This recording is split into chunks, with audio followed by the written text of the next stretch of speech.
Several years ago, when I first was introduced to the Multiple Sclerosis Center at OHSU, I got a new doctor and she put me right with a therapist. And I thought, oh, this is dumb. I don't want to go. I know how to move and walk and all that. The woman, she talked to me about what I did during the day and when was my worst time for fatigue, and I just thought, oh, all the time. But she asked me to put together a diary. I said, that's dumb. And then my next appointment, she asked me, did I do one? And I said, no. And she encouraged me to do that. So I said, okay, I'll try it. And I did. I looked at how I felt different times of the day, and when it changed, I wrote it down. I kept the diary for a few weeks, actually, and when I went back and read it, I realized there was a pattern in my notes of when my peak time for getting stuff done was and when I was just too tired to move. So I looked at that and I started planning my calendar of my day based on the times when I had a lot of energy. And I realized that it worked for me.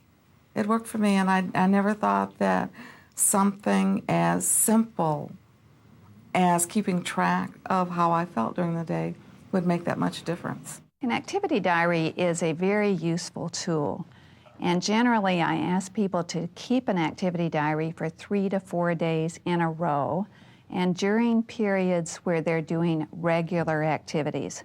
So if you work, trying to get at least 1 or 2 days of activity diary of working activities, and maybe 1 or 2 diary days of things that you're doing at home.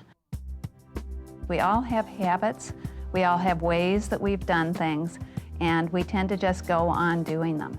And the activity diary brings them to consciousness, makes you aware of what you're doing. I never recognized that there was such a pattern.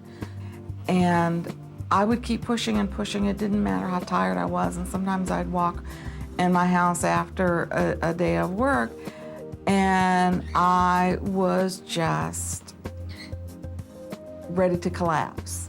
But as soon as I changed to look at my peak times and tired times, now during my fatigue times, if I'm at work, that's when I answer phone calls. That's when I do my writing stuff. That's when I do reading that I have to do, or any paperwork that doesn't take a lot of energy. And my peak periods, I can go and have meetings. I can do projects with other people I work with. And it made a world of difference. It really did. I think I double my productivity when I discovered when was the best time for me to move. The fatigue level in looking in the activity diary is really the crucial piece of information that we're looking at.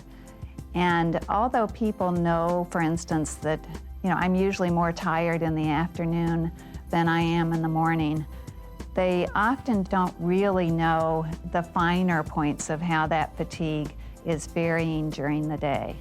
So if you can see, I walked a long distance here, my fatigue level started going up, was up for several hours.